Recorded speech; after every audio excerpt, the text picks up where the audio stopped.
Hey everybody, happy Thursday. Happy Thursday to you. Happy Thursday to me. We're almost at Friday. Thank Jesus we're here. How's everybody doing? Come on, drop your hellos. Let me see how you're doing. Let me know how you're doing. Thank you for joining me on this Thursday.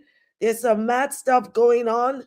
And this week has just been a load of cray. I don't know what you guys think, but I kind of feel it's Thursday and I'm tired. I am tired. I see some stuff going on. I'm like, what the hell is wrong with this world? How are we going from not so great to even more not so great, right? It's just insane. It's insane. How's everybody doing? Oh, listen, we are going to be talking at in about 30 minutes. And on the topic, I'm sure many people are thinking, like, what is going on here?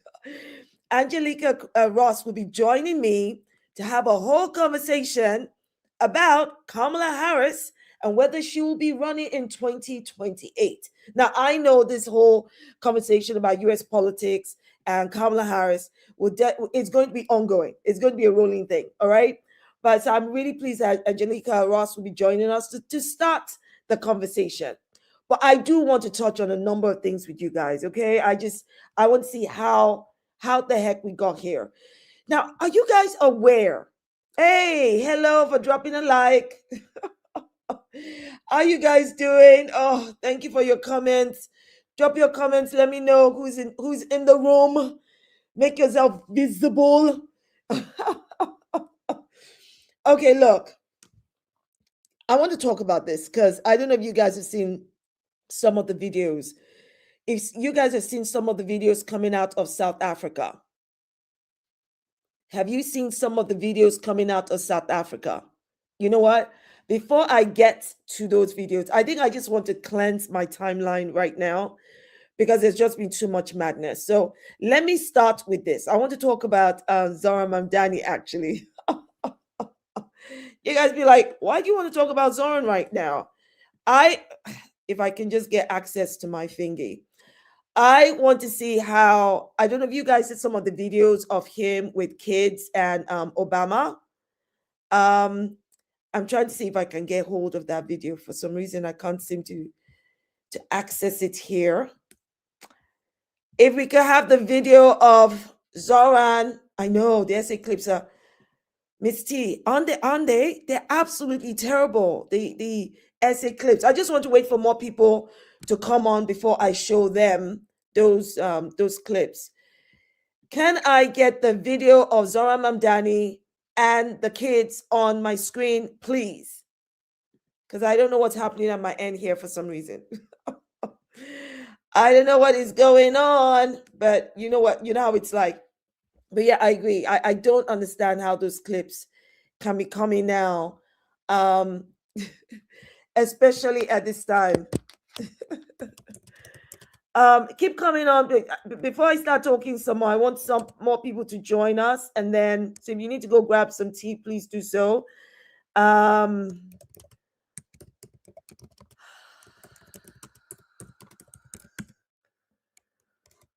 Okay. No idea why I can't see anything on my thing for some reason. Hey everyone, thank you for dropping in to join.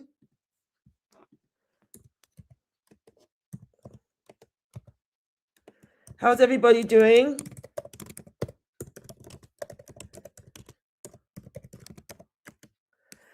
How's everybody doing? We're getting more and more people showing up right now. I'm trying to get my stuff to get. Hey, Teresa, how are you doing? Miss T, hello. Everyone's joining in. Good to see you guys. I'm so glad you're able to join at this earlier time. Because it is insane. I don't have all my clips on me, but I think that is going to be addressed right now. So first of all, let's talk about the essay clips, and then I can talk about the other stuff. Okay, I think it's absolutely insane. Let me show you guys some of these clips right here.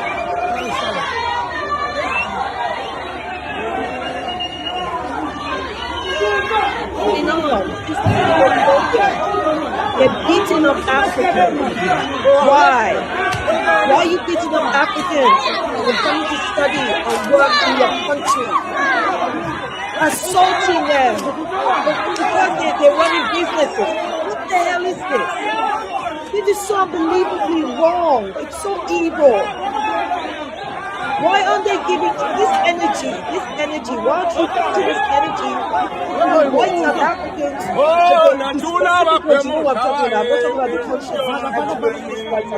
We are fixing this continent. This thing of you guys moving from one country to the other, it's no longer working. We don't want this as African people anymore. We are tired of seeing African migrants moving all over the world, refusing to fix your own countries. What? Now we're making it very clear to you guys, Utitina, we don't want you here. We want you to fix your countries. Now you came here with a traveling document. You came with a passport.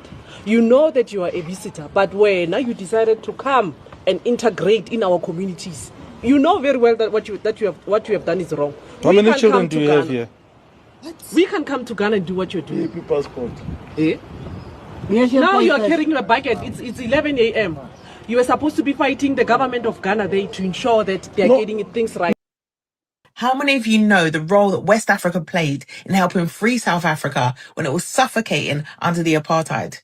Because watching xenophobia unfold there makes that history, which wasn't that long ago, hit even harder. Yep. When the world hesitated, I'm not going to lie, Nigeria didn't. Nigeria backed the ANC and other liberation movements, pushed for sanctions, and used its voice internationally to help build pressure against the apartheid regime. South African officials still publicly to this day acknowledge Nigeria's leading role in that fight, and they weren't alone. Ghana stood with that struggle too under Kwame Nkrumah. Ghana took an early hard line against apartheid, cut trade with South Africa in protest, and offered support to Southern African liberation movements. And I don't want you to think this is some sort of abstract solidarity, because in 1976, Nigeria established the Southern Africa Relief Fund to support South African students and refugees, while ordinary Nigerians contributed through salary deductions that became known as the Mandela tax. Exactly. Hundreds of South African students were also trained in Nigerian universities. So this was political, financial, and personal, which is why the current climate of xenophobia feels so disturbing. Because West Africans are not just in South Africa as bodies in space. They are there spending, studying, building, trading, and contributing. They bring money, skills, networks, economic activity. At some point, West Africans, especially those spending serious money in spaces that keep showing them hostility, need to reconsider. Exactly. Nobody should actually have to beg to be tolerated, especially when you're adding value. There comes a point where you stop forcing presence and start redirecting your money, your energy, your value elsewhere. I don't want to hear. This is Charmaine Post, and if you guys aren't following her already on Instagram, I recommend you do, because what she says here is absolutely spot on. Because my first question is to those South Africans, those Black South Africans, what the hell is freaking wrong with you? I mean, what the hell is that?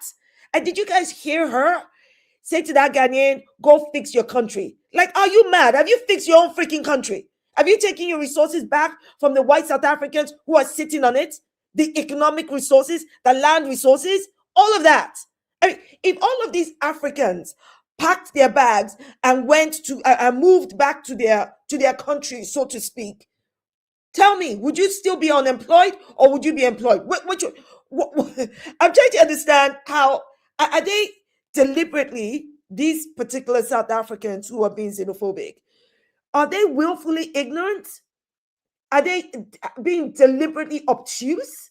I mean, it's clear that they are xenophobic bigots, but this kind of attitude is so beyond wrong. From Africans to other Africans. And and like Charmaine said, Africans in South Africa, they're not living off your wealth. They're actually contributing. Whether it is they come as tourists, they spend money. Whether it's to come and study, they're spending money. If they're running a business, not only are they spending money, but they're employing labor. And the labor is not coming from other African countries, it's coming from South Africa. So what the hell's wrong with these people? I mean, I know political illiteracy when I see one, and that woman, and the groups of in the video earlier that were in the assault, they all look and sound politically illiterate. It pretty much sounds like make South Africa great again. I mean, kind of stupid MAGA mentality. I'm honestly, I'm so disappointed. I'm disappointed that any African will stoop so low to treat other Africans this way.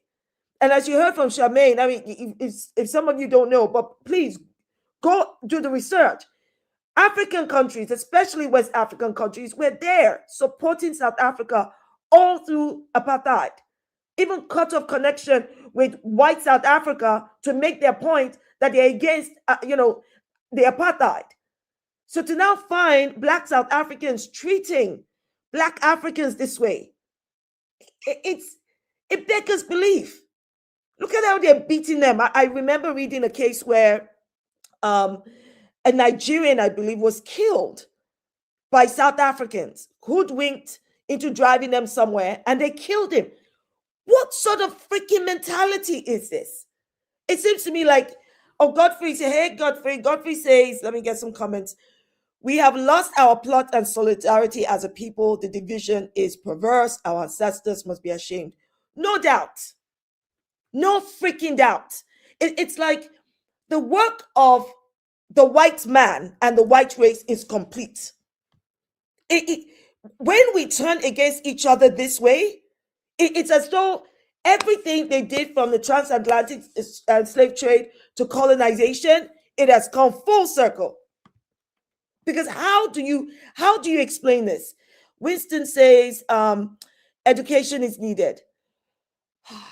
Winston, normally I would agree, because especially if we're saying that they're willfully ignorant, if we think that they're politically illiterate, but on any level, I mean, Black South Africans are amongst those who are still suffering the legacy and still living through an economic apartheid because of the Africans, the white Africans. So even when they got their independence, they did not get economic independence. So I would have thought, of all people that should understand that Black people are not your enemy.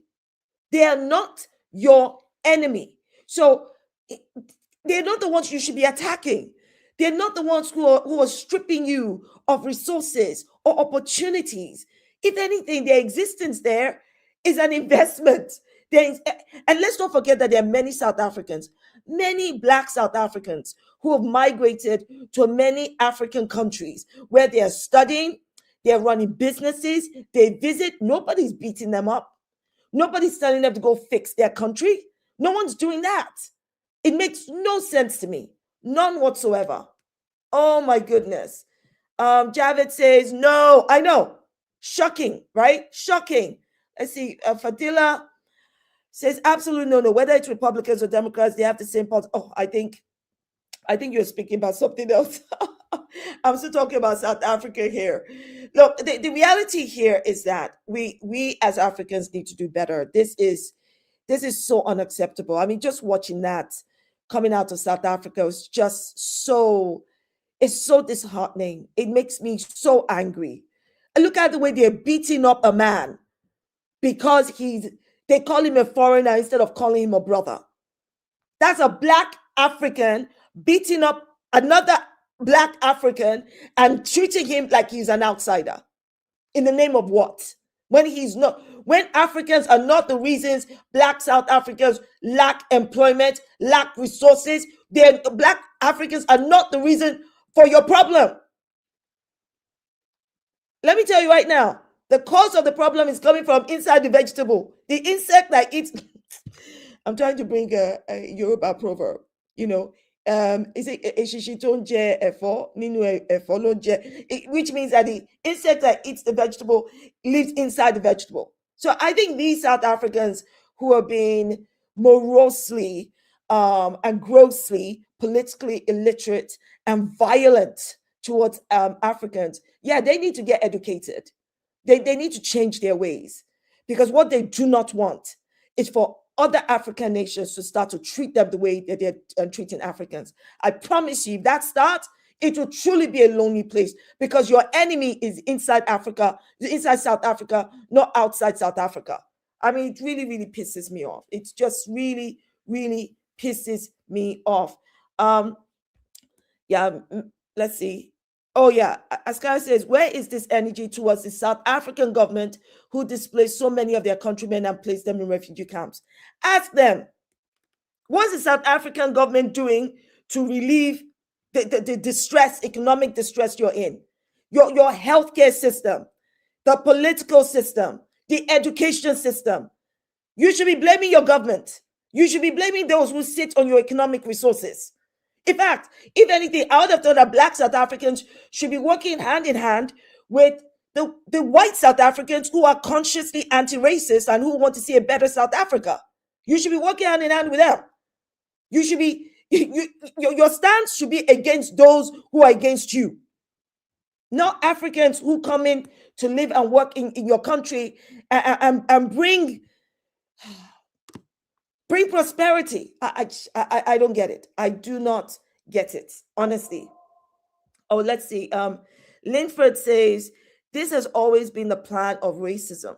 It carries a monopoly of imaginary control that appears real. Without proper education, anyone on earth is doomed to continue to suffer.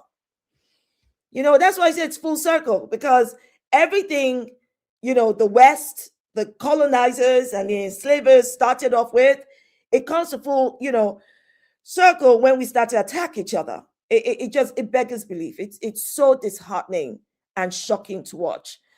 So listen, in a few minutes, we're going to be talking with, as I said to you guys earlier, we will be talking about Kamala Harris with Angelica Ross. But before we do that, I would love to get like a timeline cleanse, I swear, because I need a timeline cleanse now. Watch this, and let's see if this puts a smile on your faces, if I can get it to come up. Sometimes this technology is something else. African King says, let me bring this up. African King says, okay, I don't know why this is happening like this, but hold on one second. I'll start that again. Let's see if that works now. Okay, one second. Okay, that's gonna stop. But before I do that, let me say something. African King says Africans need to unite for us to grow. I think if Africans stop harassing themselves, then we are going to be fine. I believe that some South Africans are illiterate and need to learn how to love rather than hate. Yeah, I get you. And I know that by illiteracy, you don't mean they don't know how to read and write. That's not what we're talking about here. We're talking about political illiteracy. Okay, all right, listen. Oh, hold on. Miss T has a really good point here. She says, the one thing I hope that comes from this is that Black people in the diaspora stop looking to Africa as a paradise over the rainbow and start looking to build that paradise at home. Okay, where's home if it's not Africa? Do you mean, when you say diaspora, do you mean home outside diaspora or home in Africa? Maybe we need to clarify that a bit. Okay, I want to time cleanse now, please. Lord, please help me, because I've had such a week of madness that we say. So I hope this puts a smile on all your faces. As you know, this is Zora Mamdani. If technology replaces cats.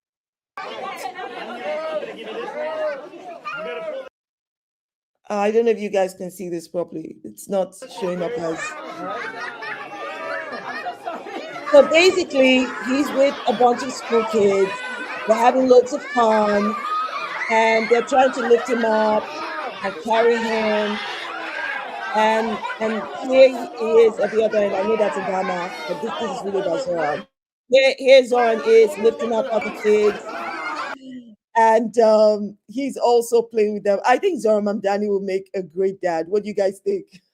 I think he looks like a fun uncle, though. He looks like a really fun uncle, which I'm sure maybe some of us have had some fun uncles. Yeah, look at that. He's carrying all of them. He looks like a fun uncle. All right, so that's the time cleanse. That's the time cleanse. I don't know what is going on with the whole technology thingy, but c'est la vie. All right, so do you guys know what's her name again? Is it Valentina? What's her name? Gomez, the Republican candidate for Texas, who was banned from coming to the UK. Do you guys know that story? I mean, it's pretty recent. So she was here last year for the Tommy Robinson. Do you guys know who Tommy Robinson is? I'm sure many of you do. He's the far-right movement leader trying to get our country back. And she was here for his anti-immigration far-right movement rally talk, blah, blah, blah, last year. And this year, she says she's coming in May. And this was right after Kanye West was banned, right? They banned him because of his anti-Semitic remarks and his comments. And not because of the things he said, not because of his anti-Black comments and things that he did. No.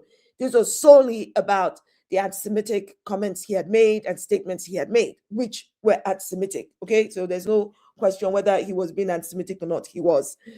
And this lady, Gomez, then boasts online that, oh, she's coming. And people are like, what do you mean you are coming? This is a lady, I hope this plays properly now. This is a lady who... Unless we stop Islam once and for all. Let me get this off. She's the one that we're done turning the other cheek. Remember, David didn't pray for Goliath. He killed them. America is a Christian nation, so those terrorist Muslims can fuck off to any of the 57 Muslim nations. There is only one true God, and that is the God of Israel. Gave my brothers a drink. The God of Israel is the one. That's what she said, not me. She said there's only one true God, and that's the God of Israel, while she blow touches the Quran. This person, this vile person, was allowed to come into the UK last year to utter such Islamophobic, anti-Muslim bigotry on a big stage with a microphone. And when Muslims started to complain, the Home Office actually gave her a visa to come. Even though they knew what her history was, even though they had just banned Kanye West, they gave it to her. But then when people started to complain and they pushed back on it, that was when the Home Office did a U-turn. The Home Office did a U-turn. It took people backlashing for them to ban her. When they had unilaterally, with the pressure from the Zionist component of Britain, stopped Kanye West coming because of his actions. Whereas with her, they gave it to her. If people had not complained, especially Muslims, they would have carried on and allowed her to come. And when she was denied, this is what she had to say. Let's see if we can get this up. I mean, this woman is beyond kill vile. little girls. Okay, hold on a second. Okay. I just got banned from England by a dirty Pakistani Muslim because I'm not coming to rape or kill little girls. Plan A is for airplane, and since that's no longer an option, we're going to plan B. And plan B is for boats. So I'm going to do exactly what the rapist pedophile Muslims do. I'm going to hop on a boat, get free luxury accommodation, deliver my beautiful speech, and if they dare to arrest me, I guarantee you that the White House will get involved. Because I'm not just coming with Jesus Christ, I'm coming with current and former soldiers of the United States military. And if they really want to deny my entry, well, they're just going to have to stop the boats. Don't forget, England belongs to the English, CEO and Macy's team. This is what I'm talking about. She called Shabana Mahmood, the Home Secretary of the United Kingdom, a dirty Pakistan. Did you hear her use those words? Now, I have no respect for Shabana Mahmood. Okay, some of you will know about what I've said about her, but I will not tolerate anybody saying that about her, being so outrightly freaking racist, Islamophobic, and anti-Muslim. It's so freaking disgusting. And for her to say that England belongs to the English, she's literally saying England belongs to white people. That's what she's saying. Because this illiterate bigot clearly does not know that white people are Muslims too. White people are also Muslims. So who is she referring to when she's saying she's coming with the God of Israel and she's coming with Jesus Christ? And did you hear her threat? She actually had the caucasity to threaten with, well, it means the White House will not take this standing. Donald freaking Trump?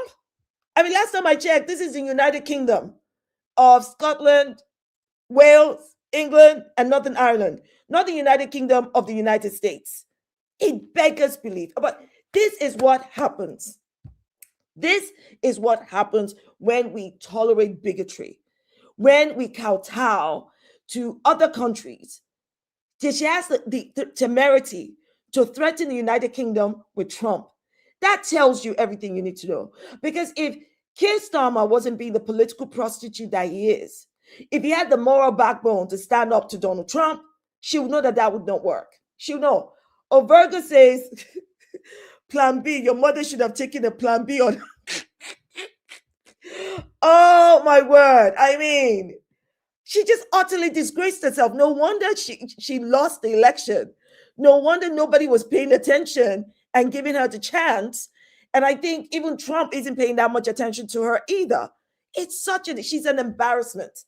And this is somebody who was born in Colombia. It's not like she's an American-born citizen. So she's naturalized and she's acting like she's one of the settlers that came from Europe.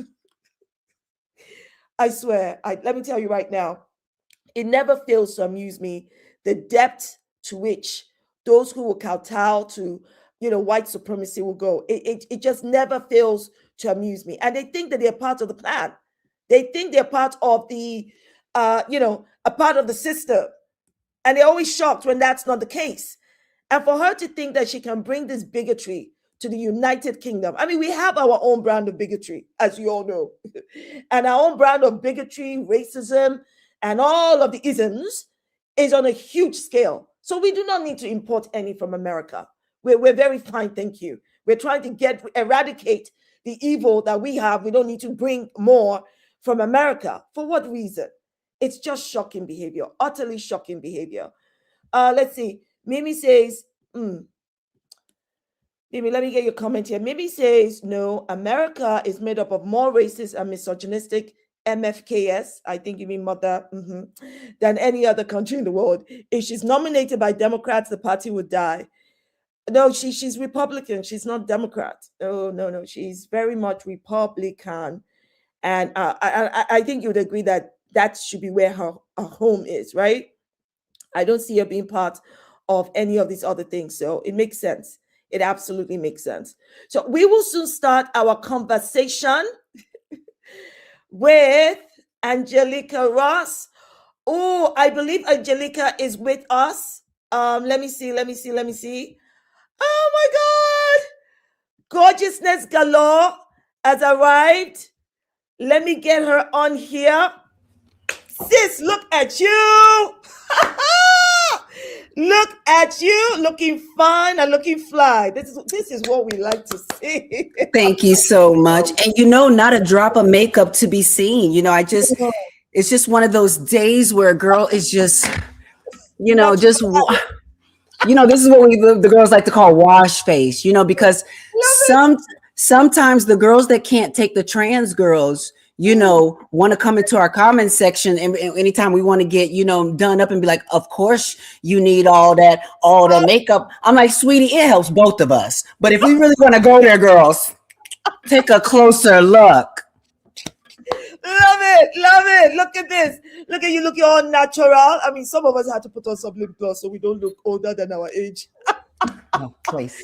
Oh, it's so fantastic to have you with me. Oh, I'm so chuffed. Everybody, send Angelica loads of love. If you're not following her, you better follow her on Instagram, people. Yes. Okay? She talks lots of sense. She's no nonsense, and she gets to the point. There's just no wasting time with her. So let us get to the. Let's get to it. Let's get to it, sis. Let's be blunt. Should Kamala Harris run in 2028? What do you think? Well, my question would be: run who, what, where, how? Huh? Break it down for us. Break it down for us. Break it down for us. I don't, listen, it depends on what you mean and what she running, because if you mean this country, it's a no for me. But I say that with all regard to someone who has been reconciling with the fact that the American agenda has always been this. And as someone who came up in a time where I idolized, President Barack Obama, and just always growing up through school because I'm a smart girl. So some of the things that were said about me was maybe you might be president of the country one day.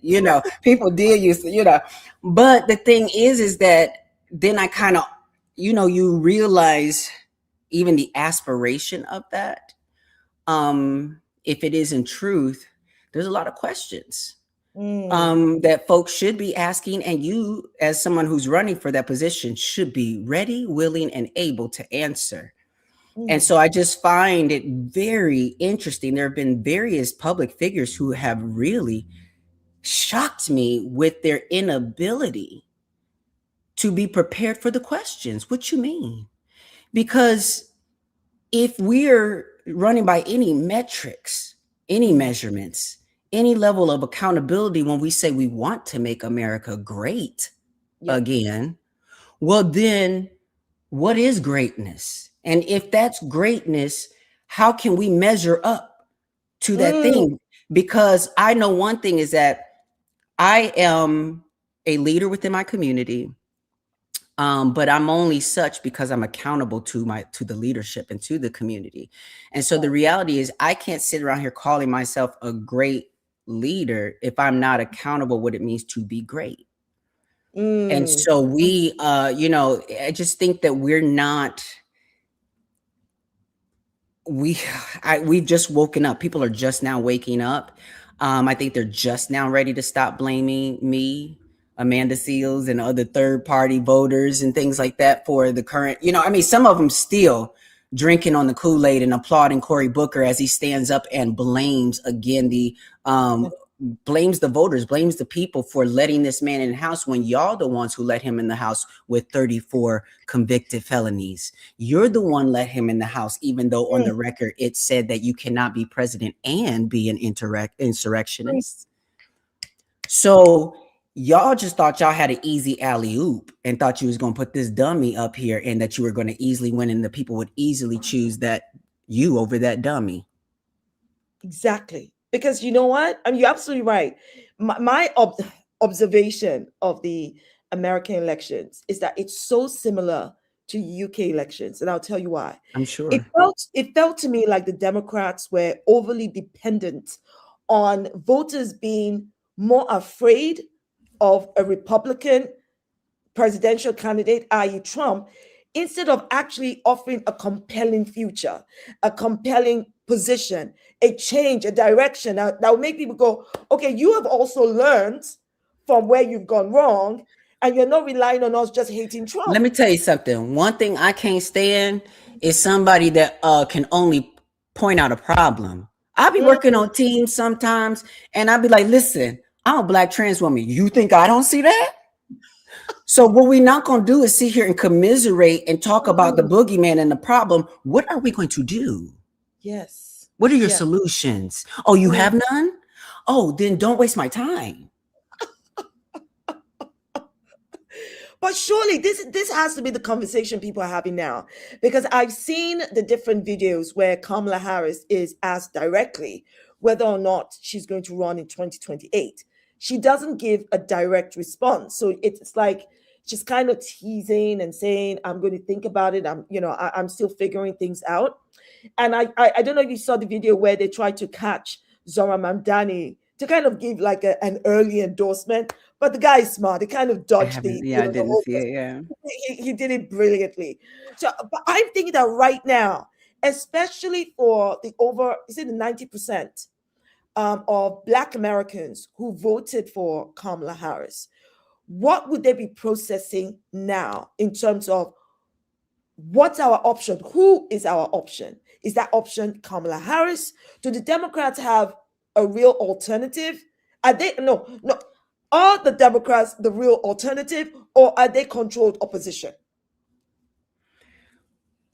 Well, I think it's just time for everybody to grow up. I think it's time for everybody to stop needing fairy tales to go to bed and to go to sleep, to lull themselves to sleep, to stop being afraid of the word woke and the concept of being awake while these things are happening. And I think that folks just have to get real about the situation. See, I think we're in the situation right now because too many people were unwilling to tell the truth. We're in a time right now where it is so important. It's so critical. It's necessary that we tell the truth. Yeah. And when you are working and collaborating and organizing with people that you are seeing and witnessing having a hard time telling the truth, then you were in a situation where there's a breakdown, because no matter how hard or difficult it is, we should always be willing to face the truth. And that is a situation that we're in right now, is that so many people don't want to face the truth that the people you put your trust in have let you down. That right there, that part. The system that you put your faith in has lied to you through the Magoo textbooks, whichever them textbooks is that they done found out they was lying and doing all, you know what I'm saying? Like, I remember having those textbooks. So once you come to to reconcile, then you have some decisions to make. Yes. Are you going to continue to invest into companies, collaborations, and relationships that uphold the status quo? Or are you ready to start, at the very least, imagining something different? That is the number one gift that folks who are abolitionists have given me, as I have learned to open up my mind around abolition and understand that cops actually aren't here to protect us. Or serve us. They don't prevent crime. So once they only show up afterwards, and even when they show up during the scene, they're too scared to they're more scared to run in the building and save children than the mothers who would risk their lives to go save their children. So when we talk about who is going to protect us, we need to answer that question from our chest and say, I will, we will protect each other. And the thing with the abolition is the first step. And this is how I know we are in trouble. Because the first step of abolition is just to imagine a different world without policing, without those things. And right now, so many people can't even imagine anything outside this duopoly, anything outside red and blue, anything outside male and female, anything outside these rigid binaries. Right. This world and this time is trying to force us out of that. And some folks are digging their heels in. No, I agree. I think that the circumstances today, the state of American politics, the state of America's social cultural environment should in itself be a demand for, we need different. Because I know people will talk about, look at what Trump is doing, look at the ICE agents, look at the war after war he's gone into, he's broken his promises. Well, we all knew that he would break his promise. We all know the kind of man he is. But then people I think I can see that there's a shift in some thinking. I can see that there are now Americans in the public domain who are going, but wait a minute. Some of these things were happening under the Democrats. It just wasn't as in your face. So who exactly are we opposing here? Because all Trump is doing is what has been done under both parties. So Not to mention, we gotta question what yeah. is the American dream. Mm, What is it? Because I know for so many Black men, I'm 45 years old. I know I don't look it, but I'm girl, I know, but like I'm 45 years old, and I remember a time and being around Black men who idolized Donald Trump. really? Rappers and everybody alike. And again, and Nene Leakes is famous for that saying, Donald Trump checks, whatever. But whether it was his wealth or whether it was his access and acumen as a businessman, which is really his ability to screw over so many people, Yes. but or whether it was his relationship with women, whether it is Trump, whether it is Diddy. These are not, whether it's Clyde Davis or whoever else want to be put on the list, right? Here, Harvey Weinstein. What I know is there are too many people that would love to take their place. What I know, there is so many men and people who aspire to have what they have and do what they do. That so in conversations many times within Black communities and stuff like that, it's not about the justice that Black women and films deserve from the harm and violence they experience from Black men. It is oftentimes, well, what about the white people that are doing it? What does that have to do with this injustice right now and in this moment? Exactly. This whataboutism that people learn to do, you know what I mean? So, I remember having a conversation with Marianne Williamson when she was running for president, and we were talking about things. And, I vocalized, and we disagreed on this one fact, but I felt that there was an issue lying in the hearts of the people. And she felt like it's not with the people, it's the system and it's these politicians and blah, blah, blah. And I'm like, I hear you, but we both spiritual people here. So the individual creates the collective as we come together. And so to recognize that it's not just Donald Trump, because they'll just send in the next one who idolizes or wants to be him. It's not just Diddy, because there's another one behind him. It's not just any of these things. We have to correct what we aspire to. And this is why I was saying in the conversation with Dr. Ware at the Unity Uprising thing, which, there's a video on YouTube where you can see me, Vic Mensa, Consciously, Nina Turner, like just a bunch of great voices talking about things. But what I realized as being a celebrity and being a Buddhist is my Buddhist practice encourages us to become a celebrity of the mystic law, because what that mystic law tells us is that no matter who you are, where you come from, what your abilities are or lack thereof, that you can do something great with your life, that you can create value and with your life. And so when you become a celebrity of that fact, what that means is that you are celebrated because of what you did with your life and your challenges. But unfortunately, celebrity culture is all about celebrating the worst people and the worst behavior. I mean, there's a song about it, Drake. Oh, my worst behavior.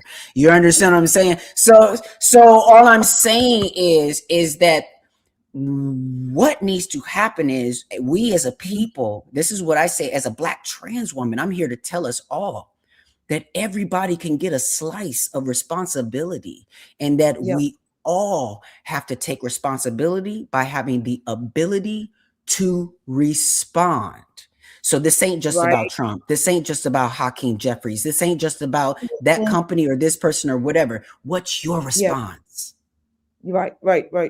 And I think when you talk about slice of responsibility and response, I think that fits in nicely into something Kamala Harris said about it's time for voters to be transactional. Let me see if I can play it here. Let me see if I can play it. I think we need to be transactional voters. Wait, hold on a second. 1 second. Let me get rid of this one, because some of us are still getting our act together with these things. So yeah, let me play it. I don't know if you've already seen it, but she talks about it here. So transactional. I think we need to be transactional voters. I think, yes, it is right when we are trying to get folks to register to vote and to go vote, and it is absolutely right that we remind everyone of our history, especially when they're trying to erase it.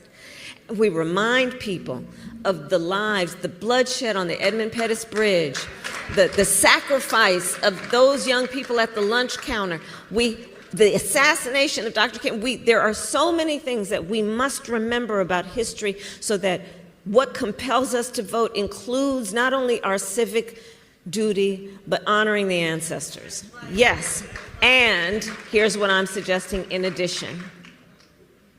Get yours. Vote and say, I'm voting because I expect something out of this. You're not going to take for granted that I'm going to vote because I'm a good citizen and it's my civic duty to vote, so that you don't even worry about whether you're producing what I need because, oh, we can count on them to vote because they remember the Edmund Pettus Bridge. You know what? Now my question to Kamala Harris is, when she says, get yours. I was thinking probably the same thing. What about the uncommitted voters and the Arabs that was trying to get theirs? Sis, my thoughts exactly. Like, I'm sorry. Where was this Kamala Harris when she was running 2024? Where was this get yours, ask for something, be transactional? Because last I heard, they were all asking. They were literally saying, please represent us. Don't lose us. You're asking where was this talk before? I'm gonna tell you where it was before. Dr. Ware has a diss track that he put out, called Mask Off. Okay. And the situation is that we're just in the time as the empire begins to fall, that so do the masks. And so the masks are falling. And so when I heard Kamala Harris saying what she was saying, I know hoe talk when I hear it. I'm a former hoe. I'm a Black trans woman who did sex work transactionally to get mine in the margins. So I know that talk when I hear it. I know hoe is life. I understand. So, but what we just need to be clear about is, who are you hoeing for? Because I understand that Kamala Harris is hoeing for Israel, not necessarily for the American people. Do you think? I mean, I respect a hoe. I respect a hoe that's on her business for the right people. You know what I'm saying? Especially, I love a hoe with a heart of gold. I really do. But when you're talking about being transactional with people who consider you, people who look like you in your communities, to be disposable, you and your children are the first ones we're putting on the front line of war. Your Black neighborhoods are the first ones we're installing our data centers into. So when you have someone, again, I'm coming from a place that James Baldwin comes from at this point. My criticism is out of so much love and disappointment. I am thoroughly disappointed in Barack Obama and Kamala Harris as a Black person who got drunk off the Kool-Aid of Black excellence, who looked up to Oprah and all of them to be coming through these doors. And these folks have been silent, except to say that maybe violence is not the answer when Charlie Kirk or someone like him gets murdered. You're saying it. Listen, I cannot disagree with what you said, because I also realize at some point I'd say, what is it I'm feeling about Kamala Harris? And I realize what I'm feeling is actually disappointment. I have to accept that I feel deep down very disappointed. I wanted Kamala Harris to be president, not Joe Biden. But I understood that this is not how the game is played. So she made VP. I was like, you should have seen Kamala Harris was running for president. Yeah. I wanted her over Biden. Even though she had like I was leaning towards Elizabeth Warren during that time or whatever, but I know she had her own Navajo dreams that were not made up and all kind of things. But like when it came to Kamala, I really loved how she seemed to come with this prosecutorial energy, if that's how you say it, prosecutorial energy towards Donald Trump and his rap sheet. And I was like, yes, this is what we need. Someone who's going to be honest about that rap sheet and get down to it. And a lot of things happen. And a lot of people do not understand that the Democratic Party, cosplaying and blackness and selling it back to us like within the campaign started well before Kamala Harris. It started with Bill Clinton being able to play the saxophone and go on Arsenio Hall or whatever was happening at that time. You know what I'm saying? Like us considering him the black president as he's like cheating on his wife and doing all these things. You know what I'm saying? So anyway, I digress. The point being, both of us were disappointed. And I asked myself, why was I disappointed? And I realized I had projected an expectation on Kamala Harris. And I thought to myself, what was my expectation? Was my expectation unjustified? And then I realized my expectation of her and for her was not unjustified. Yes, she's a black, Asian woman. Yes, she's very, very, she's intellectual. She's becoming, she's engaging, she resonates. She her background, everything on paper. I mean, there's no comparison between Kamala Harris and Donald Trump. It used to annoy me when people compare. I'm like, are you okay? How can you possibly compare? I was really excited. Then when Biden did what he did, and we all know he wasted time. He could have given her a whole lot more lead time, giving the Democrats a whole more, lead time so that they go through that nomination process. He didn't do that. So she was pretty much thrown into it. She had like 100 or something plus days. I remember coming out because by then, by the time last year when she was running, I'd already made up my mind about Genocide Joe. I was excited about Joe Biden before, but when I saw what he did, I'm like, you're going to have while licking ice cream. Exactly. We working on a ceasefire. I'm done with Biden. But I remember coming out and saying, look, I don't want to prejudge Kamala Harris before she opens her mouth and tells us where she stands. I don't want to assume that because she's part of Biden's administration that I'm just going to take it for granted she must be. I said, maybe she would. In my mind, I think maybe Kamala was doing stuff behind the scenes. She's VP, yada, yada, yada. Then Kamala comes out and starts to say things that did not make any freaking sense. Like she's not going to stop arming Israel. And every time she tells the story of what's going on in Gaza, it is all about October 7th. And she was spewing all of the debunked lies. Yep. I'm saying, yep. And then I realized what was happening, Angelica. I realized I am looking the same presidential candidate who just said we need to be transactional. We need to remind people of history. We need to do all that. And I'm thinking, that's what I was doing with you. I wasn't voting, but as people, many of us outside America, we are invested in what goes on in America because when America is, we catch a freaking cold. So I'm like, she's talking about history. When I looked at Kamala Harris as presidential candidate, I went, and she was making all these pro-Israel statements and support while she knows as a lawyer that Israel is committing genocide. My mind immediately went, she is the descendant of the enslaved on her father's side, the descendant of the colonized on her mother's side. How in God's name can you possibly side with a colonizer, with an apartheid? How can you, as a prosecutor? Ain't she married to one? I don't know anything about her spouse. I don't know. Her spouse is a Zionist. Okay, I didn't know that, but I usually don't talk about spouses because I'm like, they're not the ones running for office. I'll tell you why. But that's her man, and that is her. And to know how this country works in patriarchy, regardless of who's out front, So the thing is that he believes those very things as well as a Jewish Zionist, not just as a Jewish person, but as a Jewish Zionist. He believes those things. So that is why that she would say that. But here's the kicker for me. This is what did it for me. We're gonna get there in a moment, but with this person's question. But here is the kicker for me that really broke my heart, and it ruined everything for me, because I'm neurospicy. So once I see a thing or the truth, I can't unsee it. You can't tell me that's not, whatever. So while Biden was president, and while we were trying to advocate for the Palestinian people's plight and their, to amplify their stories and their voices, and you had college students, many of whom were doing international studies on genocide and on various things or whatnot in the humanities, and then you try to make a move from the desk of the White House to the nation that anti-Zionism is anti-Semitism,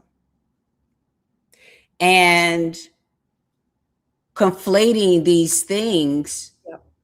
When you have intellects who are in college, you have people who graduated from those schools, you have a whole body in the UN that pretty much has its whole documentation in opposite of that. So I was sitting back listening, and I was so confused because I didn't know at first I didn't know how to process the moment, because I was like, so are they willing to lie? What's happening right now? Yep. Like, they're literally standing in front of all of our faces and saying untruths. And this is why I then started to get so upset with some Black women and Black folks who would then gravitate towards the banner of the 92%. Mm-hmm. And then when myself consciously, or any other Black people or SWANA people or whoever else have any critique of the Democratic Party, of these things or whatever, they're calling anti-Blackness in situations where it's not anti-Blackness. Yeah. And I'm like, oh, y'all are learning from the damn playbook. They call everything anti-Semitism. Now y'all about to call everything anti-Blackness. So now we can't, ain't nothing, don't nobody understand what anti-Blackness even is no more. I don't disagree with you. I don't disagree with that point, because the more I watched and that's why I find this potential run in 2028 interesting, because I'm not yet hearing or seeing a Kamala Harris that has learned from what went wrong in 2024. No way. Because completely oblivious. It seems to me like, for instance, she doesn't understand how much she dropped the ball when she let everybody know. I think she did this on the View, and she said, I was part and parcel of every decision that Joe Biden made concerning Israel. That just removed all the delusion and illusion of, she's VP, she couldn't have done anything. Well, she's telling you she did something. And you know what breaks my heart? The 92% of the Black Americans who voted for her, they voted for her because they knew what would happen if Trump came in. It wasn't just I don't think it was just a blind, I'm just going to vote for you anyway. I think they voted because they understood that Black people will be the ones that will bear the brunt of the worst thing that can possibly happen. What I have to ask Kamala Harris is, why didn't you see it through the same lens of the Black public, of the 92% that put their faith and trust in you? Well, like Nina Turner said on our panel at the Unity Uprising, if Donald Trump was that much of a threat, why would y'all play with it like that? Why would you even play with it like that? Meaning you blaming the voters that no, it's not the voters. Not the voters. It literally is. Why? So, because the thing is like, I had no qualms. I have friends who voted for Kamala Harris who also had very, like my friend Renita Shannon, former House representative in Georgia. You know what I'm saying? Like, for those same reasons, voted for Kamala because they wanted to keep Trump out the office. However, when we had conversations around Palestine, when we had conversations about anything, they didn't try to silence dissent. They didn't try to say, well, don't talk about that because it's going to hurt our chances. It wasn't this thing, because folks don't understand that it is the asking of your questions of your candidate that makes them stronger. It is pushing them. It is asking for something in Kamala. just said about being transactional. So what I was telling folks, I had to take the reel down because maybe I was being a little vulgar when I lifted my legs over my head and said, before you let Biden screw you, at least ask for some grease. At least ask for something in return before you get screwed over. Like what I'm saying, so a hoe at least knows that get something in exchange, get something in exchange. So like Kamala's having whole talk and being transactional, I was telling Democrats, okay, look, let's do, and this is what I was doing, thought I was doing with my position of having access to Kamala before, of being invited to the White House several times. I was just invited to that same White House celebration that folks was at that, again, I decided not to go to because they weren't answering questions. So my thing is, I have a right to withhold my support, my money, my donation, and my vote. Until I feel like I've had the opportunity to challenge you enough. Yes. Now, the fact that you're not even allowing me to challenge you is a whole nother thing altogether. Exactly. And it's another when you are willing to have honest conversations about what's going on. Then we all can admit that, well, she's still gonna do this for Israel, but right now it's better her than Trump. She's saying it at least out loud to her, and everybody's admitting what the thing is. But folks were playing so many games, and now we all got clown prizes. Now it don't matter who did what. We all fucked around and found out. Exactly. Excuse my language. I don't know if I can say something. No. We are speaking unfiltered here. What you said is spot on. And I think this is a reality and I'm hoping that more and more voters mature in their demands of their political representatives. Because what Kamala Harris seems to have forgotten is that people did try to ask her for stuff. And she would go, I'm speaking. Remember those moments? I'm speaking. I don't know if she does intend to run in 2028, whether or not she'll understand that she has questions, that there are questions she must answer. That she see, so no one was there to say, yes, you're speaking, but sweetie, you're not saying nothing. We're asking you very specific things. You're speaking, you're not saying nothing. Right. And I think part of the problem as well, I don't know if you agree, Angelica, is that people kept seeing America's foreign policy as separate from its domestic policy. And I hope to God people now understand, especially under Trump, that America's foreign policy is America's domestic policy. Everything that America is doing outside is what America is now doing in America. Let me tell you something. State by state in the United States right now, they are taking away trans people's IDs. They are allowing conversion and testing, medically experimenting on trans prisoners. They are basically, by taking those IDs in these 9 states, they're criminalizing public life. Because if you're out and about without an ID, you have cause for suspicion for them. And don't let it be a more of a Christian leaning state. Then they probably already might have some old laws on the book that if you're wearing a certain amount of opposite gender clothes, that you're committing some sort of crime. And so what I wanted to point out to my trans community and those who took issue with me for speaking up and even daring to try to advocate for something different than those 2 options and feeling like I am somehow to blame or at fault for this situation. I want us to learn that it is by design, by our oppressor, for us to blame each other, for us to fight each other and not to fight them.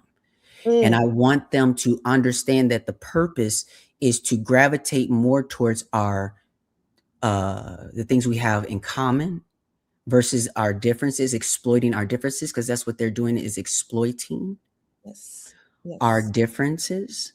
Because what happens is silence is as violent to trans people as it is to the Palestinian, to the Black person, to the disabled person.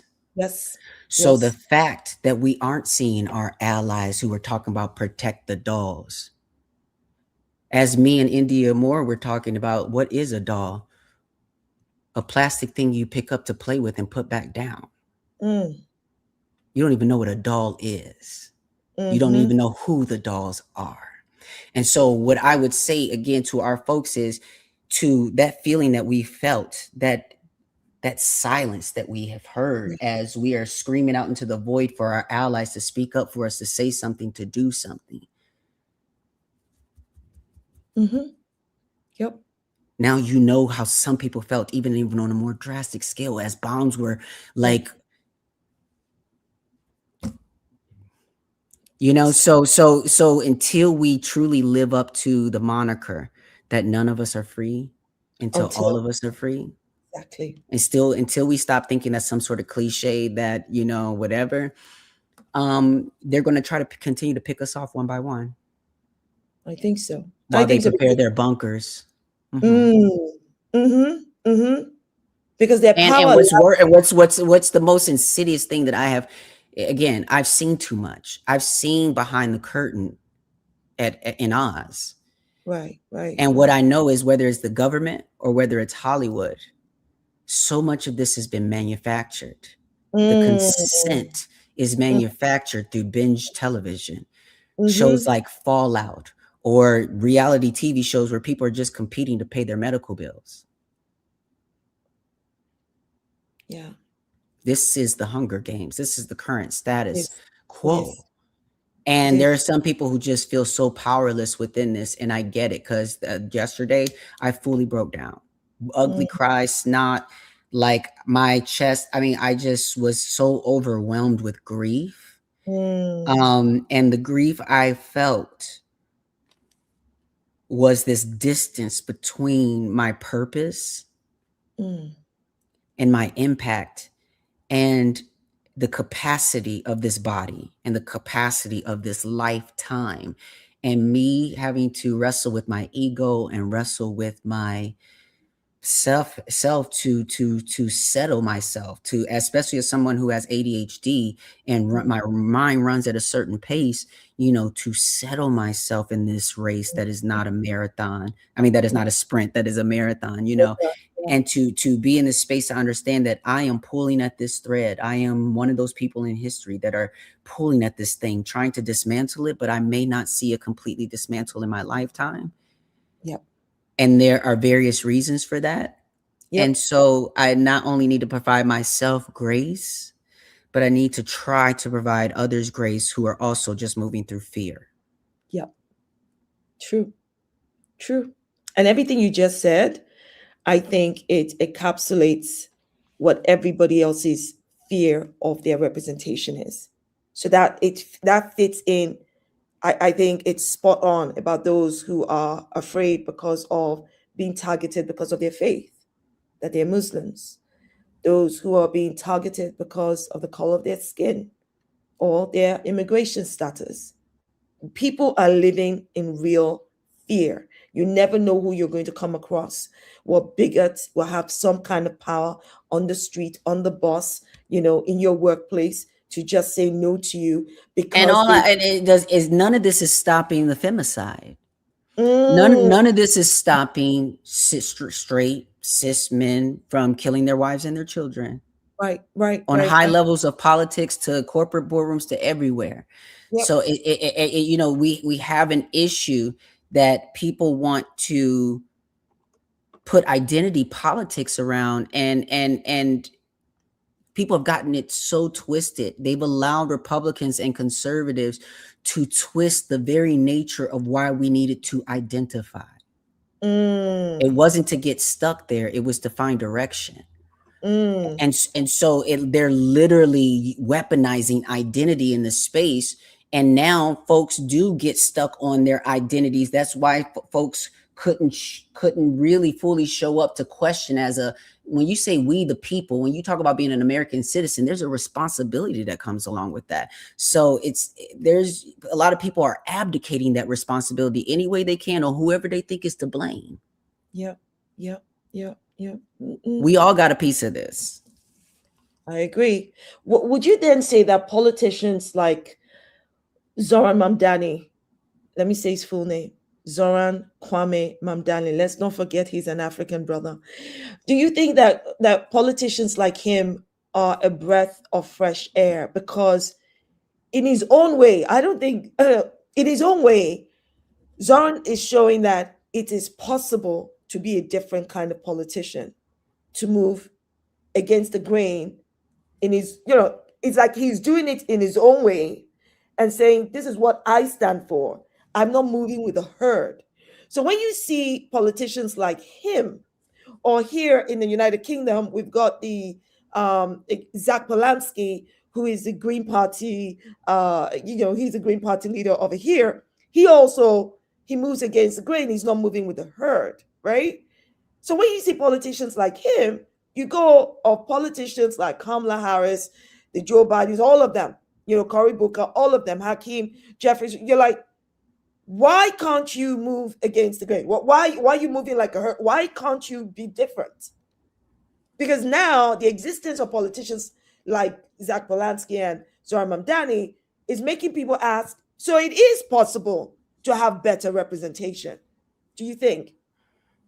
I think it's all a game. So I would just say, fool me once, shame on you. Fool me twice, now bitch. So the reason why I say that is because I am so proud of us as a society. And I will say this, I don't think people say this enough, because there's enough talk about in ways in which we are failing as humanity. Yes. We definitely are doing that in many ways. Yes. But I want to say that we have done the best we could with certain technology that was introduced to us, that allowed us initially to connect under hashtags, to organize, to actually reach our followers and our friends. Right. So we had, sort of that access, and then we watched how the system recognized the currency of attention, and they put it on the market and technology in such a way, in worldwide way, that attention became such a new currency that they then created digital sharecropping with people who are creators, who don't understand that they're not being creative because they're artistic. They're now on a creative treadmill to stay relevant on an algorithm, or to, to feel like they can compete.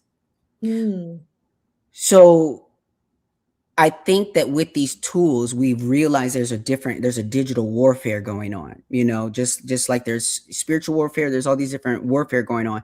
And I think some of us have just gotten smarter with how to use these tools, right? How to become better questioners, how to interrogate better, how to verify, how to, use these tech tools to inform ourselves and our family. So what I say is that we are now in a better place, right, to not be so naive about the way this world works. Right. If you were before, let's get you in some sort of boot camp where we can catch you up real quick, that you can grieve really quick. We'll get a healing circle for you, because you might have to grieve, because the same, what people don't, make room sometimes for Jewish folks and some, Zionists is, I had the privilege of speaking with the folks who created the documentary Israelism, Aaron Axelman, and just watching that and discovering what it looks like. In Buddhism, we say when you upset attachments and arouse doubt. And so what happens is, this whole time has been upsetting Jewish people's attachment to a story and to a history that was a lie, that was violent, that was only one part of the story, and so they have to go through this grieving process of that, especially those who don't want to believe in lies. So, there is such grace to be offered around here, and the only thing I could possibly do is show in which ways I have failed to do so, and in which ways that I am trying to do better. or you can't do more, and you keep educating yourself, you keep growing and unpicking your learning. I think that is what is truly important. I do want to ask you about the Green Party, right? Do you think, because right now the Green Party in the UK has real momentum they did not have in the last election, in any other election. Let's be honest, because I think Absolutely. people only saw the Green Party in terms of the environmental issues, but now they're centered in social economic issues, in criminal justice issues, all of those things that we all really care about, and the economy, of course. Where do you think the Green Party is in US election cycle with the public? Do you think it is now being seen as a viable third option? Yes, finally. And what is so wild to me, working on Dr. Ware's campaign for governor in California, is I'm learning so much. I'm learning so much. I wanted to run for office myself here in Georgia. And I realized that wasn't the best option for me at the time, because as a Black trans woman, I just felt like I did not have the social capital to be able to survive the challenge of it all.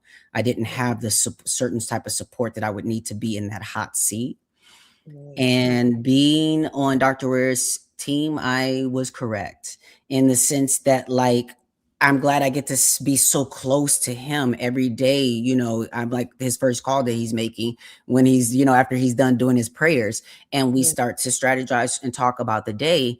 But it truly is a thing that he says all the time, is that we're not outnumbered. We're just out organized. That's all it is that we're out organized. And so, I think that there's work to be done, of course, but I think that the Green Party represents the will of the people, because what has been so wild to watch is, they call it in sports, they call it unforced errors. Eric Swalwell, Katie Porter, Becerra, or all these different folks, just these huge unforced errors that they could really correct before they even entered the race, before they entered that spotlight. You know what I'm saying? Or just whatever. But and I won't even say correct, because ain't no way you can correct sexual assault if you're not already you haven't already been on the accountability stage for that, so there's really nothing you could do about that. But it's the situation where people are talking about how hard it is, and don't get me wrong, it has been challenging. And I'm telling you, they have been throwing a lot of curveballs at us, keeping us wrapped up with legal stuff, so that we got to be doing all this other kind of stuff, to keep us spinning. But what is wild to me is they are canceling themselves out in the people's eyes. The people are actually sitting with themselves and being like, you know what? How am I sitting here trying to advocate for the pedophile in office to get out of office, but I'm willing to vote another one in? Exactly. These are real questions. I mean, this is like, and at some point, things have to you have to sit with the sound of things. That's not ridiculous, right? That sounds crazy, right? That sounds ridiculous So we have a momentum from the UK's race with the Green Party and the wins there. We have the momentum from these unforced errors from Democrats.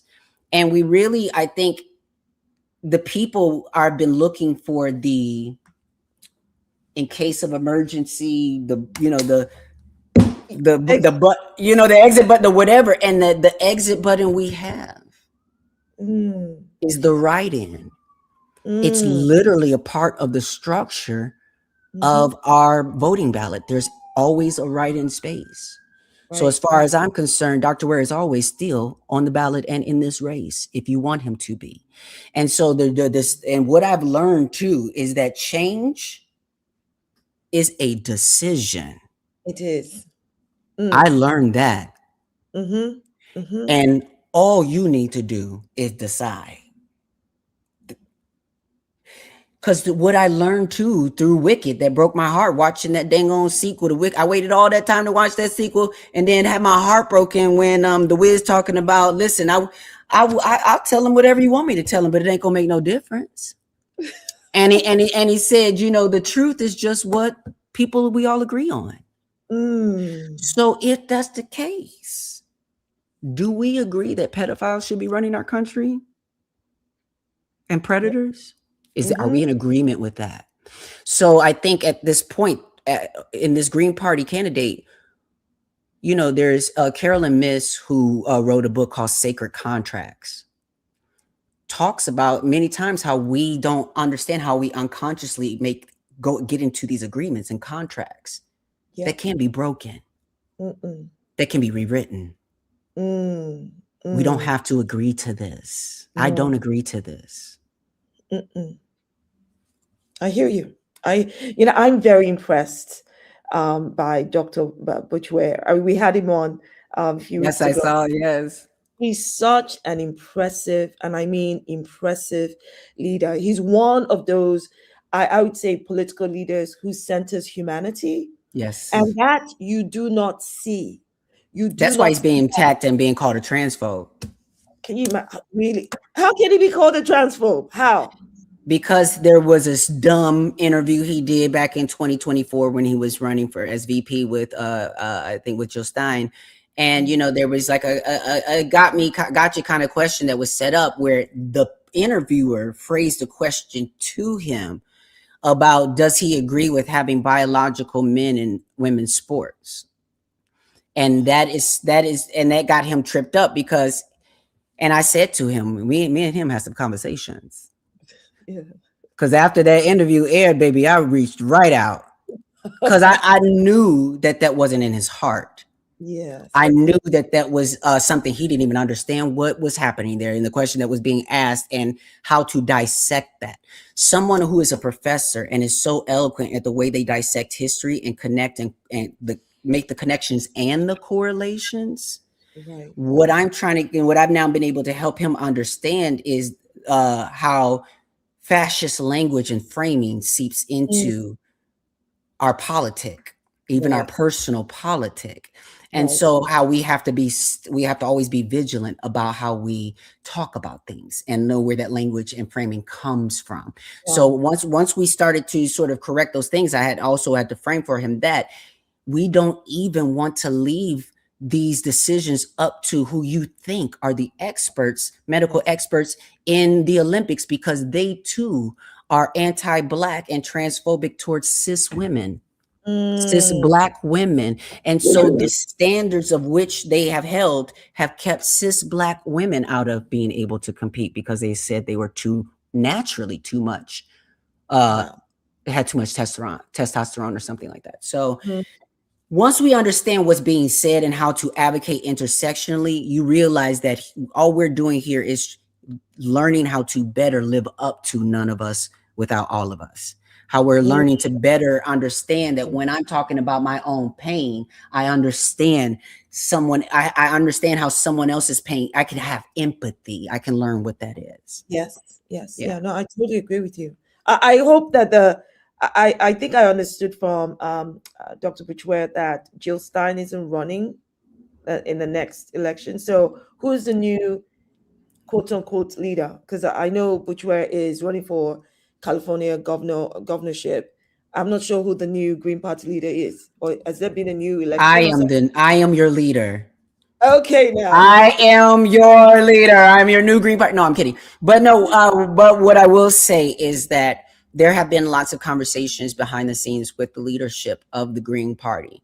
They have been open to both myself, Dr. Ware, and others within our ranks, starting to take leadership within the Green Party and to reconcile for some of the anti-Blackness of the Green Party and being real that they've isolated folks with this kind of white older white climate change sort of archetype that they've carried for so long that is only now started to understood the reality of anti-Blackness showing up as data centers, just understanding now that the Green Party has brought everybody, like you said before, more than just climate change, just bringing all of us that care intersectionally about things. And in order to be successful with that, we need people to lead who have intersectionality in their blood. Right. Okay. So we'll all be watching this space then. right? So let me So, ask you. your person here says men are stronger than women. That would be unfair. And what I need you to understand is you are lying to yourselves. And let me just point this out why you're lying to yourselves, okay? You are repeating statements that are not true. At best, they might be a correlation. At best, they might point to a few things that show up that way. But the reality is that the reality is Serena Williams is a wonderful, beautiful woman who I think as a woman still subscribes to patriarchy in a way that she would say out of her own mouth that she cannot beat a man that's a tennis player. And that's just false. Meaning there are some men, I'm not saying all of them, I'm not saying the top of the tier or whatever, but what I'm saying is I know for certain that that Serena Williams would beat the pants off of some men, just would. It just, we know this. Right. So it's not just categorically one way, number one. Secondly, there are some women who were born to be giants. But we have had Hollywood make us afraid of them, Attack of the 50-foot woman. But the reality is we got a few of Bigfoots out there, naturally speaking, who were born to be great, born to have the strength that they have, born to wield it. Right, those people should be allowed to compete and not told that they have too much of anything. Because anybody that ever tells you that you're too much of anything has limitations on their own life and their own understanding of life. So I'll say this as a person who's played tennis myself. I love tennis. I thought maybe I could be a professional tennis player, in a previous life. My past fiance was a Italian man who taught me how to play tennis at the country clubs, in Boca Raton and stuff like that. And I remember not being able to hit the ball back to him. This was before my surgeries, before I really removed the testosterone out of my system. Right. So I could not, at first I could not hit it back or, get fast enough, whatever. But playing against someone with that much strength and ability made me rise my talent up. And all of a sudden I could go toe to toe with him. Right. I could go toe. Then I went to Thailand and I had surgery and I had all testosterone removed from my body. It took me months just to learn to walk again. Just to learn to walk again. It was a lot. Overcoming that surgery, it's not for the faint of heart. So Child, you have no idea how strong I am. You have no idea. So the reality is, once I was back walking, working, living life again, loving, doing the things, I got back on the tennis court and I go to hit the ball with my racket and I yell, ow. I yell, ow. I felt a vibration from the tennis racket up my arm. Wow. Yes. And I was like, what happened? I just looked at myself like, what happened? What happened? I've been able to play. What just happened? And I did not have the power, the strength I used to have a nasty backswing it just had a nasty, nasty swing. My power was gone. So I say this to say, if you allow trans children to play with their friends in elementary school before testosterone has even entered the game, then they're on the same plane. They're on the same playing field. Some of them girls are rougher than some of them boys. But once that testosterone starts coming in, you're right, it starts to make a difference. And so that's why some of us trans people want to address that. And so if you would allow folks to delay puberty when they're kids And understand that it's not just trans kids who do it, but other kids who do it for other medical reasons. These are not, trans kids aren't the first kids who've been prescribed hormone blockers. I know other people, without outing them, who are not trans, who had to do that early on in their childhood for various reasons, or they had to take hormone shots because of other reasons.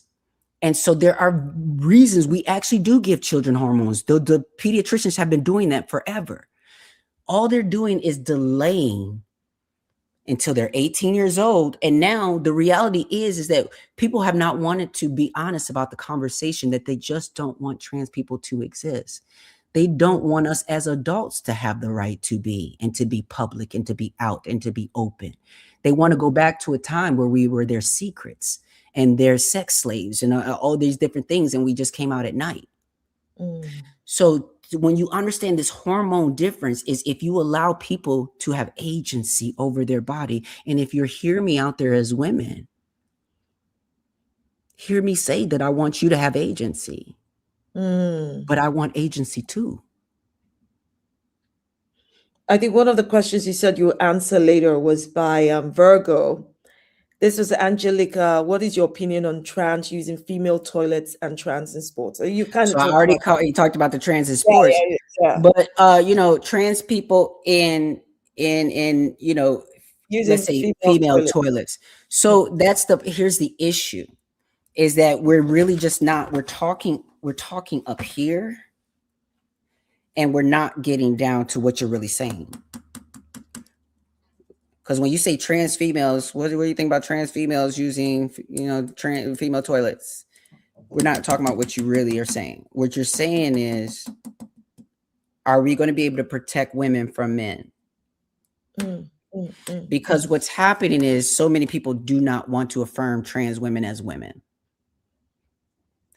And so they want to make this a what they call a red herring or something like that, or a false situation where they want to say as if this is about protecting women in these bathroom spaces from predators, from men. Like that's not what this is. A man does not need to put on a dress to be able to get away with assaulting a woman, especially even in public. So what it comes down to, when you say, well, what is your thing with trans? Well, here's the thing. Me as Angelica Ross, ever since I started to transition and put on a skirt at like 16, I was using the women's bathroom. I wasn't there to harm any other woman. And anything, I would probably be the one most vulnerable in those situations, to be beat up because I'm an outcast of society, doing something maybe I'm looked at as not supposed to be doing.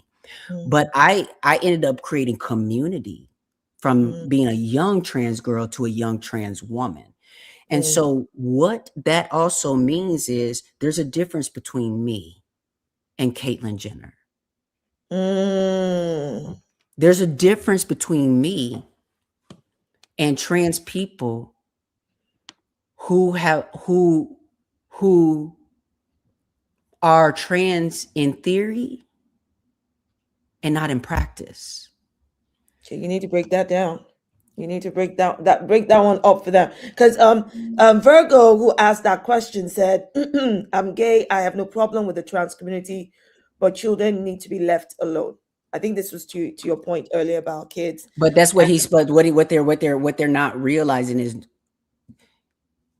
if you say children should be left alone, you should be talking to those priests, pastors, coaches, and all the people who are abusing children, not the ones who are listening to them. And the ones who are saying, I believe you when you tell me you are who you say you are. We're not implanting these ideas into their head because this is what they're thinking. By me, Angelica Ross, being more visible, being on television, that I'm now implanting these thoughts into people's heads, when it's the reverse.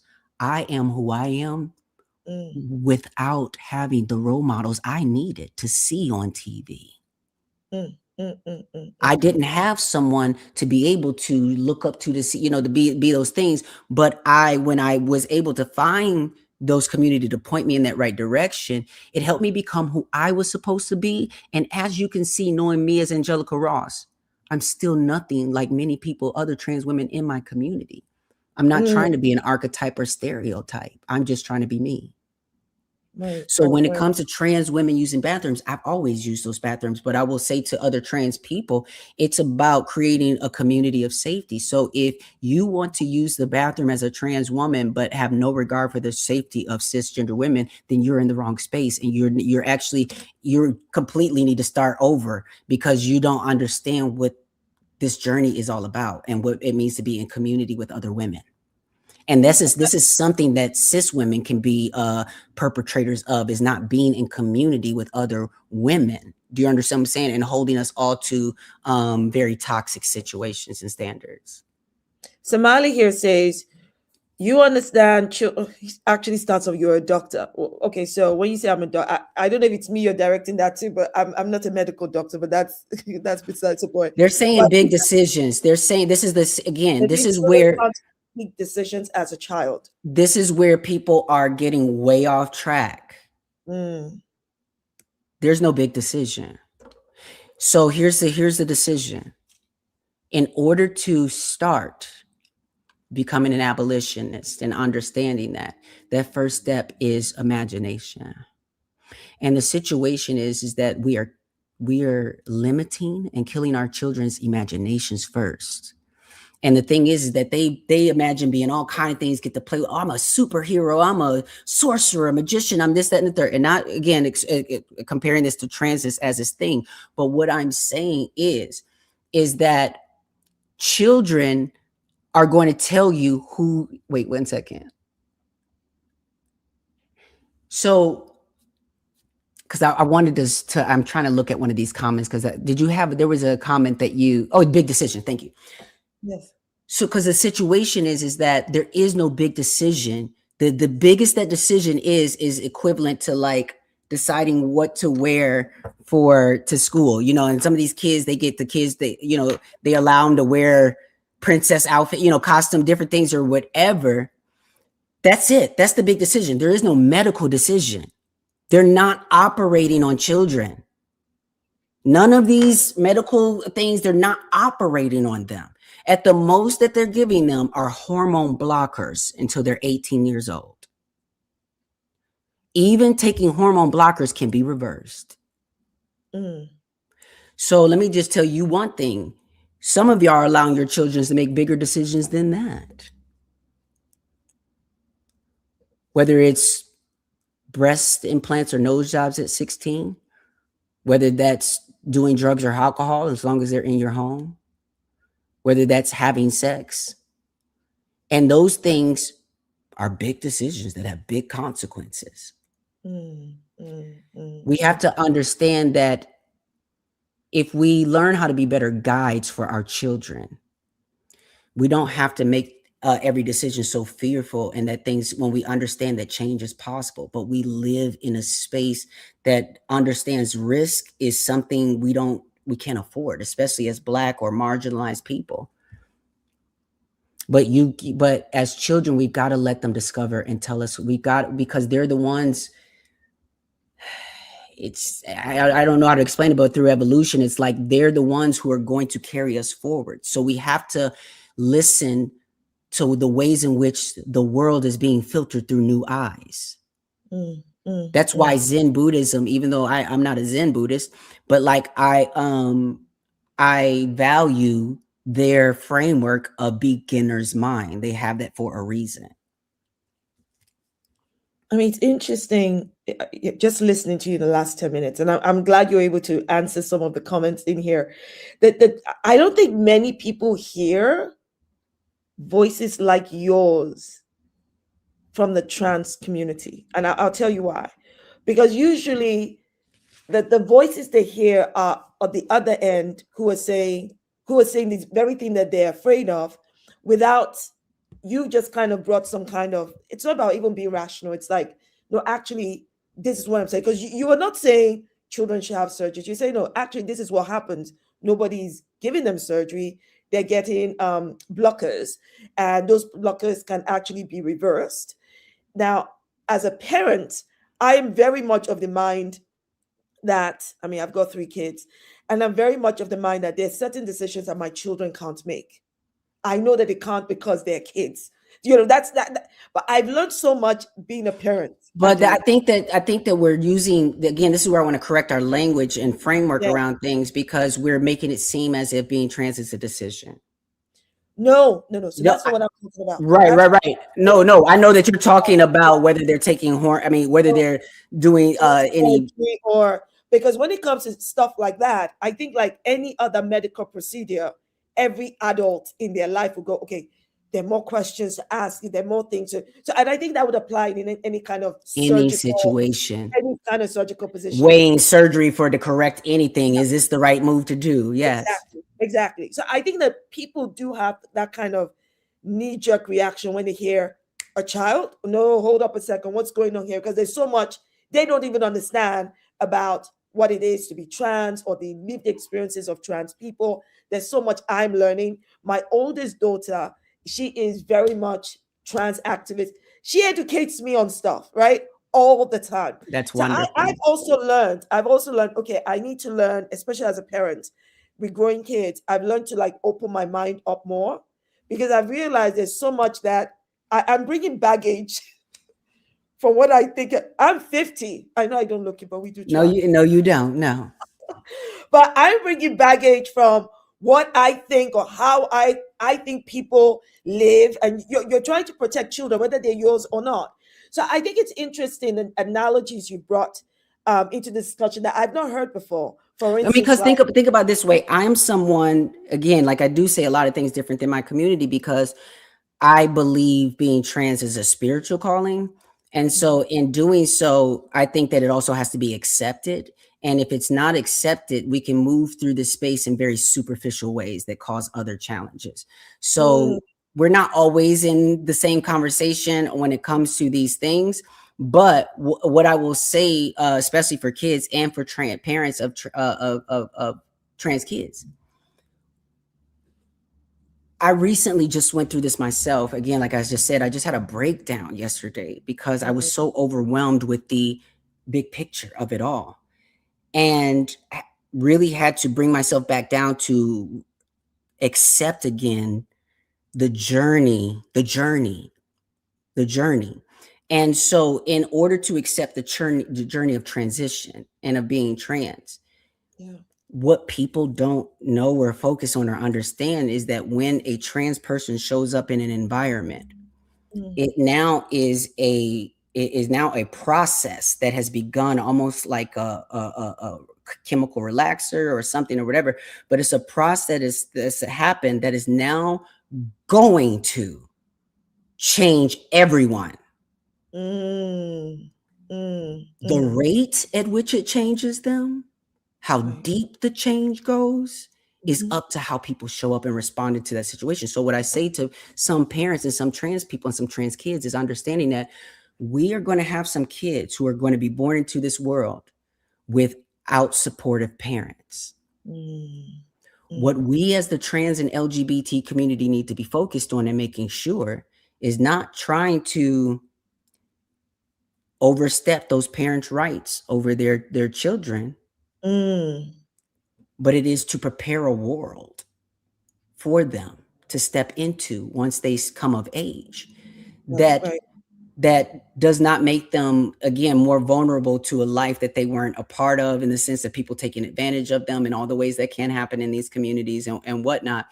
But literally that we prepare for them, knowing they're coming from a place where they weren't affirmed, and we're not taking advantage of that. And meanwhile, also protecting those families who do affirm their children and may be facing consequences from an administration or whatever, and creating a network of support. But either way, it is a dual side of support. And it's a way to support those who have and those who have not. And if we could get there, and again, understand that at the end of the day, we're advocating for that child to eventually have autonomy over their own life. Right. No, what you're saying makes absolutely. I'm learning so much from this conversation because I've accepted for the longest time. I know that there's so much I don't know, and one of the things I try to be honest with my kids about is when I say no to them from fear.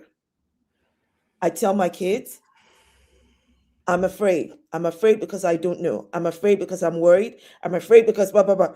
And they're like, okay, because I think that is my own way and process of I'm not passing anybody into the map, but I want them to understand I'm not just saying no for the sake of no. Because I know that as a parent, and I'm sure there are many parents out there, you just said no because you've thought of 1,001 things that could go wrong. So I think that there's so much about this conversation that many people are learning from. Because I said earlier, Angelica, there's an analogy you gave where you said you're basically saying to parents, do you realize that your kids make bigger decisions than puberty blockers, like having sex or doing this or getting married or all of these other things that do have serious consequences or can have serious consequences? And I'm sure there are many people who have not. And this is lower on that list. This is way lower on that list when it comes to consequences. Because again, puberty blockers, letting them grow their hair out, changing their name to Farron or whatever name that is gender neutral or whatever, it ain't bothering nobody. And when they become 18 or 21, be like, girl, I don't know what I was thinking about that time. Maybe, but most trans people know when we are affirmed, it just goes deeper. It's a spiritual calling to become. So there, it's not about it's not about transitioning, it's about becoming. So Virgo says, you can support your child, but pushing this on children too early is confusing. So Virgo, your language, his language, he still needs to break up that language, pushing. So Virgo, you and I listen to the same thing from Angelica. She's literally not pushing anything on any child. I think he's trying to say maybe others who may be pushing it on children. But again, he's speaking from fear. Like, let me tell you something. The LGBTQ people, most like it's a huge. I'm just not most. I won't say that. Let me not say that. But what I will say is, a lot of us were told that we were kept from children because of who we were, or we were told we would never be happy enough and partnered enough to have children. So many of us have left a lifestyle where we really could do without. So a lot of us are not pushing nothing on your children because we really just trying to live our own. We like the conversation around like children in that way and like we want some of the most that any of us want is the same thing that many of you want.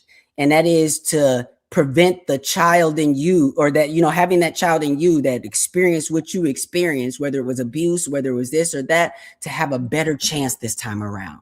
So knowing who I was at that age, I wish I would have had somebody like Angelica Ross as a mentor who didn't just see transness as something that looked sickening, but it was something that transitioned my heart and my spirit too, and my family, and how they see the boxes around them.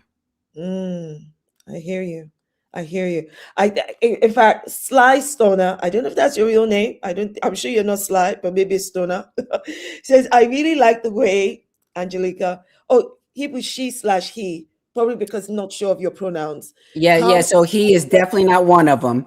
But she, they, them, I'll definitely do that. But he is never given that, sweetie. Okay. All right. So Stoner says, I really like the way she calmly and clearly explains the trans issue. I'm sure she won't call it. Now, can I say that? Can I say this again too? Do you see how I just responded to that person and did not jump down their throat saying, you misgendered me, you better get it right, this and that, and blah, blah, blah, whatever. What folks need to understand is most of us are that way. Until the moment you want to double down and say some other stuff. Now we having a different conversation, sweetie. But when I see that you actually, oh, my bad, or I didn't mean, you have an effort, even if it, you fumbling a couple times in the beginning, but I see you like, oh, I mean, damn, I know you struggling with yourself, and that's wonderful, but that you're not necessarily struggling with me. You know what I mean? And I think this is where it goes to all of us also doing our own self-assessment, because a lot of the points that people raise in the comments, I get it. And I get it because I know it's coming from a place of fear. Because the moment you say children, like, whoa, we have to protect the children. And you're saying we're protecting the children too, because you grew up as a child. So you know exactly what trans children are going through. But you also say, if we do it this way, we actually give them the opportunity to change their minds if they, get to the age of 18 and go. But the reality is the reality is I and I haven't really talked about this much or really kind of, but the thing is that, sorry, Angelica, let me just say, when I say change their mind, I want to correct myself there. yeah. I don't mean change their mind as though it's a lifestyle choice. I think more in the sense that, as a person, whatever age they are, as they're growing up, they're experiencing different things. And then maybe come age, at the majority age, they now understand who they truly are. Everything I've just said to you, I've only understood through the eyes of my kids. So, but when we say trans, also when we say trans, also, just too many times, and it's really can be confusing for a lot of people, and so I understand. But when we say trans, at that point, it is now in the spectrum and in the between of the binary. So but also, there are trans people who are on the binary, But when we say trans, what we have to understand is that trans people are organically reflecting as a mirror a huge problem with society, and a problem that cis people don't want to grapple with. That is who is having the problem. That's who's having a lot of the problem is cis people. That's who are the problem for many trans people, are cis people. But the reality is, if cis people would let go of the hard and fast rules of what it means to be a woman that y'all are still trying to follow by waxing your lips and your legs and by speaking in wonderful tones to men and doing into children and doing all these things. If we all could let the performances go and only pick them up when we want to, then what you would see is children organically picking things up and putting them down. What sticks. What sticks was supposed to stick. All right. Look, again, like I say, I'm sure there are people who agree with me. There's only so much that, we've all had to, I don't know about, I'm not going to speak on behalf of everybody else, but I know I've had to unpick my learning along the way. It wasn't until I became an adult that I understood that there are more than two genders.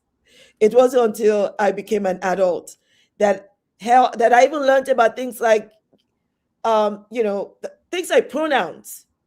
When I was growing up, everybody used he, she. Nobody was using. Baby, it's a lot, but it's a lot of men and women, though. It's a lot of men and women.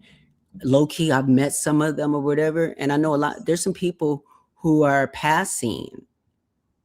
I see. They're passing a cisgender, right? And they are hermaphrodites, intersex. I mean, there's different. Some people don't like the word hermaphrodite. Some people do claim to it, but I think the correct word is that we use is intersex.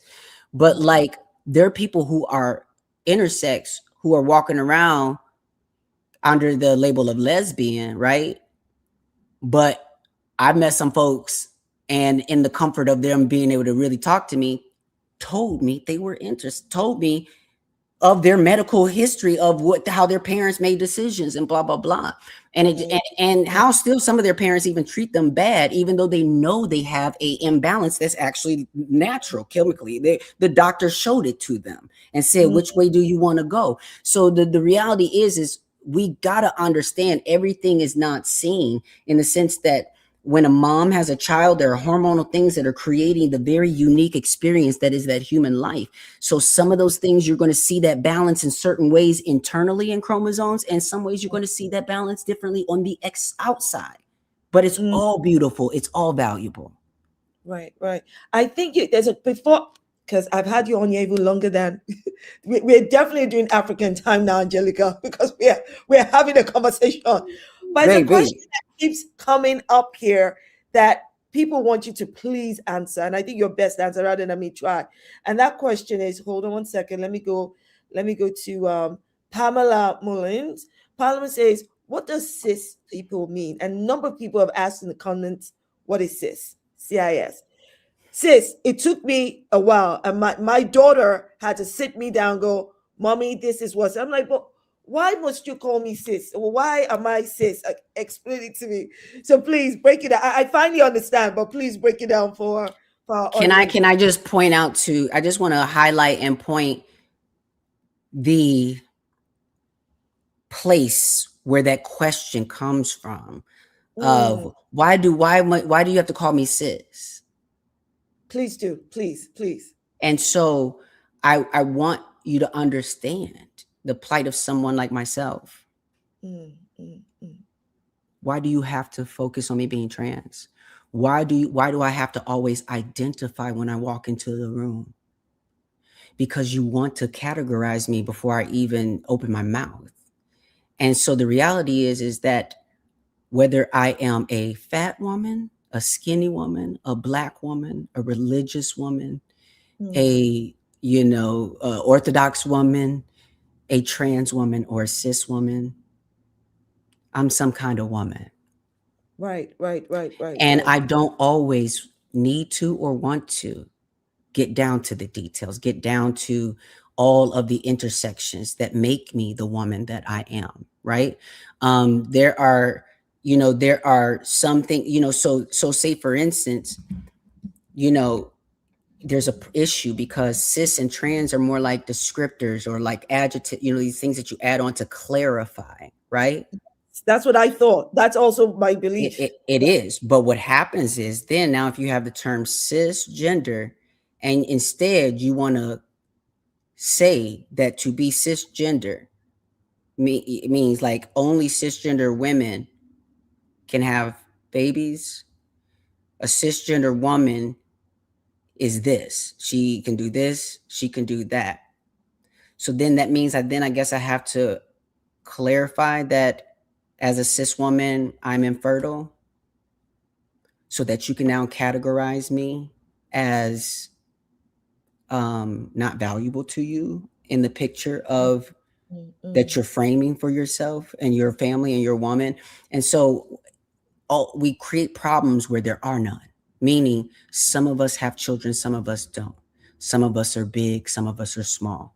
Some of, this is the human existence. And instead of creating an environment that allows everybody to be nurtured to their capacity, we are walking around like kids with a magnifying glass that is taking visibility on a marginalized small population and burning them up with that visibility in the sun. I'll tell you what. So we don't all have to. The reality is that when you and I want to sit down and have a conversation like this, and you and I want to really get close and talk about life, girl, you just don't know.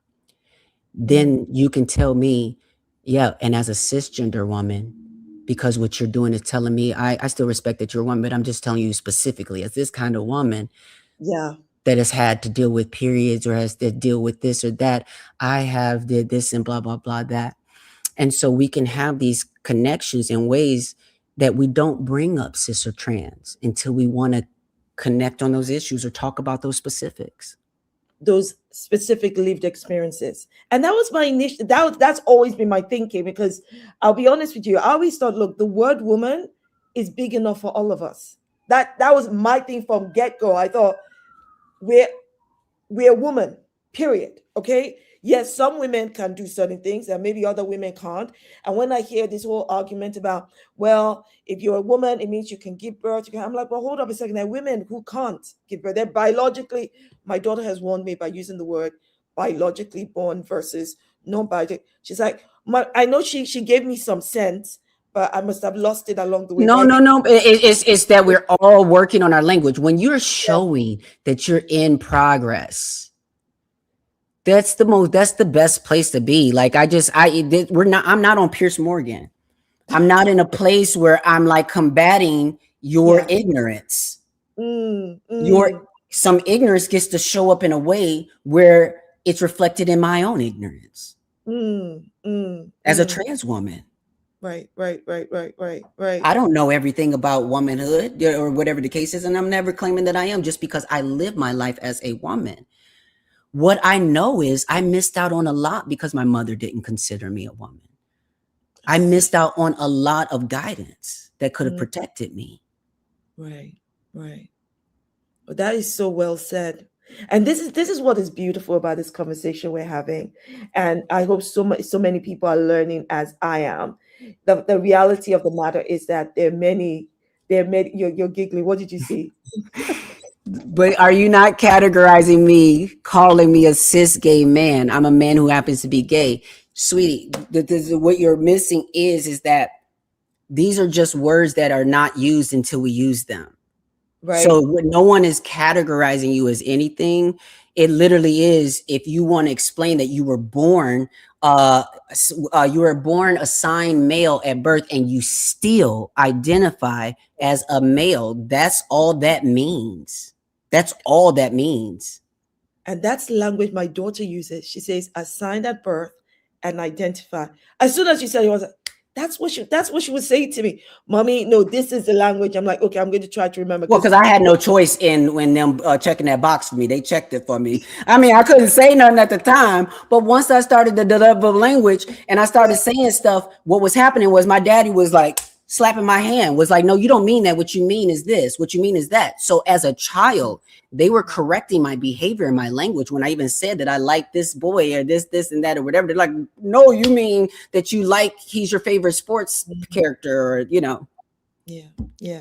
And this is exactly what I mean by there's still so much that we are learning. But what matters is having conversations like this and taking the time to assess ourselves so that we can grow. I remember in my early 20s, I'm just quickly going to share this, but in my early 20s was when in the United Kingdom they had they went from civil partnership to same-sex marriage, right? And I always thought it was unfair. Just the sense. I always thought it was unfair when I came across stories and headlines about gay partners not being able to inherit. Just it really boiled my blood. But I remember this morning watching the TV news. It was on. I'm getting ready, and the broadcaster says, "Oh, we're now going to have something to the effect, we're going to have same-sex marriage." Angelica, can you believe the first thought that came into my head? First thought off the bat was, but that's not marriage. I wasn't thinking anything, but that was the first thought that came to, and immediately came to my brain. I was like, hold up, why did I think that? Because I know that I have no issue with the LGBTQ community. In fact, I am annoyed that they can't inherit. So why would I think that? It actually, I think I must have been 20 or 21, something around that age. It bothered me so much. I kept wondering why. And I don't know how long it took. I don't know if it took minutes, hours, or days. But at some point, it was like God just dropped this nugget in my spirit. And then I understood that all I'd ever seen in my life was marriage between a man and a woman. And the moment that I was like, oh, that's why that thought came into my head.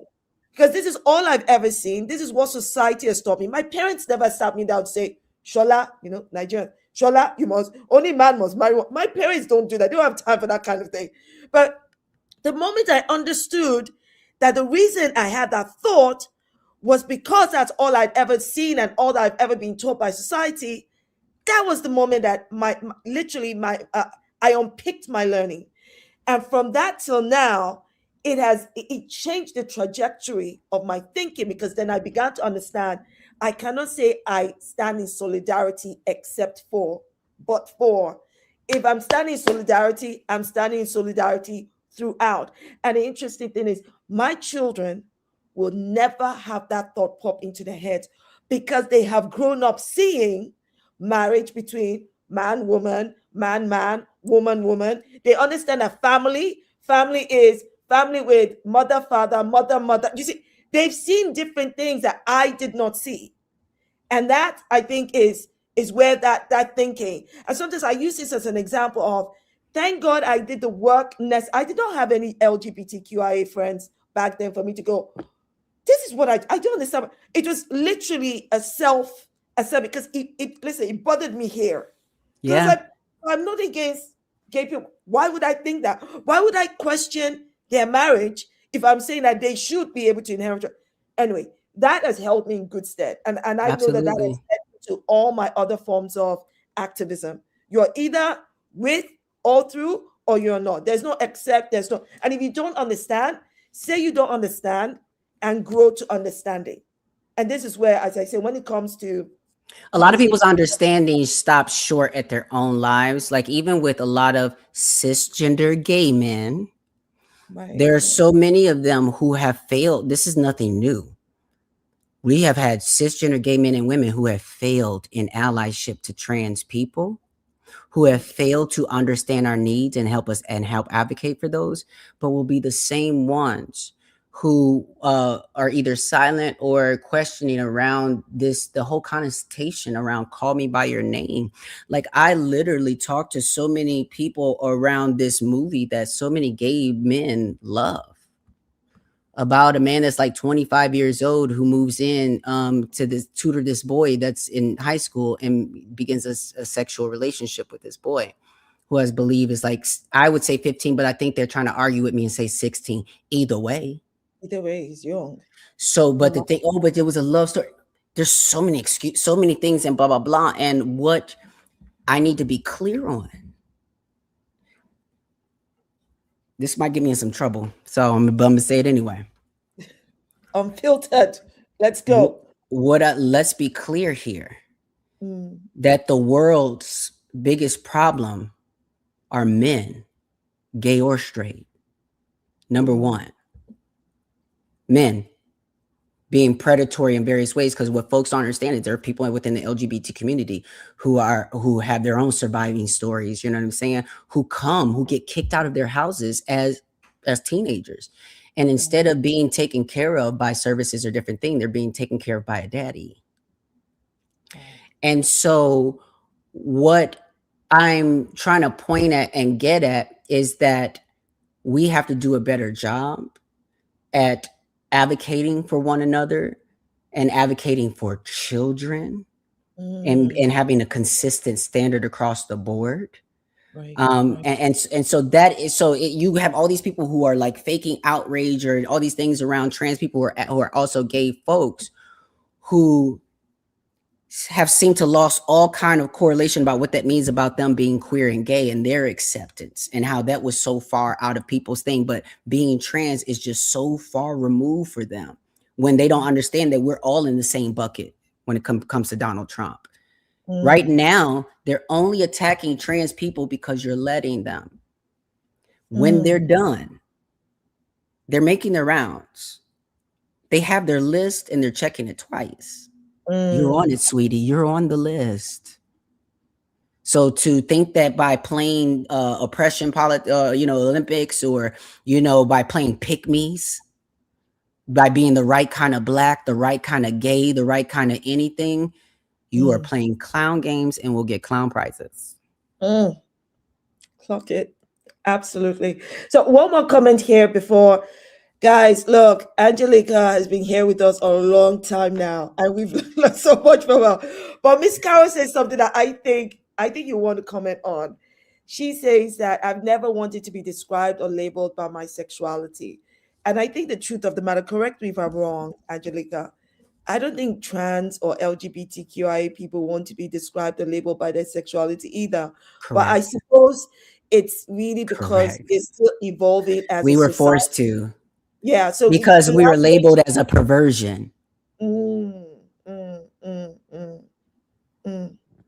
So when you have to fight that banner, you have to find more affirming things that get to the truth of your humanity. And to understand what perversion is. Perversion is something that goes against its own nature. And what folks don't understand is that my nature is different than yours. The nature of an orchid is different than the nature of a redwood tree. And that we get into difficulties when we start comparing and judging the capacity of both of those things when we weren't meant to do the same things or show up the same way. Right. I could go on all day. I know you could. Guys, please send a lot of love to Angelica. And go to now.missross.com. I have left Substack. And I'm showing you all how to leave there as well. I'm not saying that you got to completely. I've come up with this like breakup plan. I've got a checklist. So you hit me up on social media. I'll give it to you for free. All you do is have to sign up on noun.missross.com for free or paid. Either way, you'll get the free checklist. But basically, I'm tired of being oppressed by the algorithm. I'm tired of my stuff not being seen. I'm tired of, my creative work being stolen and then regurgitated by someone white. Like, it's time for us to stop renting our communities and audiences to these platforms and start owning our own communities and platforms and being responsible, taking responsibility for the people we're in networks with. Amen to that. Amen. And the link once again is Miss MissRoss.com. now.missross.com. Guys, that's as simple as ABC. Oh, I went to see the passport. Did you? How was it? Oh God, I love Was it it. good? I Oh my God. I know. I saw Michael the musical on Broadway like twice, 2 or 3 times. It's incredible. Yeah. Oh my gosh. His legacy is so profound. I mean, I've got some things. And I love how though the Epstein files and those things coming up show him more as someone who was trying to protect those children, and them like really trying to use that situation to like divert it onto him versus all the people who are actually being the predators. My goodness. Exactly. Oh, the truth will always come out. Miss Ross, thank you for coming. Thank you for having me. And look, you educated. You brought your community to this platform, right? Thank I you. think we all feel as part of Miss Ross's community right now, the community of humanity. Absolutely. Thank you very much. Thank you so much. Love you. Thank you so much for spending this time with us this evening. And thank God tomorrow is Friday. Please God. All right. Mwah, mwah, mwah. I'll be speaking with you soon. Everyone say bye-bye to Miss Ross. And hopefully we'll see you back here. Thank you so much. Thank you. So guys, listen, this has been such a great evening of conversation. I don't know about you, but that was talking about US politics, because I know you all have the same kind of questions, and whether Kamala Harris should run. But you can see that we went into a much more than just Kamala Harris. We don't even know if she's going to run. But actually, the responsibility we have as voters and what we should be thinking about going forward. And I think, Angelica Ross really spoke on that there is a responsibility that we have to respond and take action on. I totally agree with that.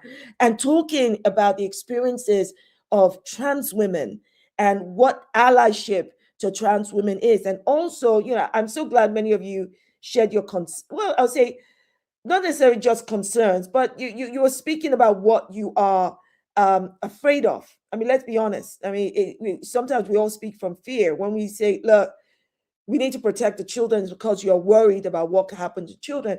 And you heard from Angelica Ross that she's also concerned about children, but she's giving us an understanding that some of us did not have before. Okay. So, what we did not know before about, it's not necessarily about surgery. It's really about, the blockers and how those are reversible. And also understanding about how we have these conversations around the real lived experiences of trans people, and why it is important for us to keep educating ourselves, keep unpicking our learning, and having an open mind and understanding that our lived experience will be different from that of a trans man or a trans woman, but there will still be commonalities. Let's understand there will be commonalities, right? And it's those commonalities that I think should keep us united. So I'm so glad we had Miss Ross with us this evening. And I hope you all go to the website. She said, I think that was now.missross.com. If you're interested in, moving from Substack, she's got the breakup. What was that? The breakup checklist or something. But listen, thank you so much for joining me this evening. I'm so glad it's Friday tomorrow. And I hope to see you all next Tuesday, where we'll get into highlights of what the heck is going on in the world. And hopefully we'll have more guests that we can have chats with, learn from, heck, even disagree with, right? Because that's life. All right. Oh, Miss Carol says, I will Google sis after you finish. That's exactly what I'm talking about. This is exactly what we should be doing. What we don't understand, we learn about, okay? And we grow that way. This way we can create real community, for all of us. Okay, I think that's really, really, really beautiful. All right, everybody. Mwah. Thank you. Mwah. Thank you for joining me. God bless you all. Take care. See you next Tuesday. Bye-bye. Thank you for watching. Like, comment, share, and subscribe.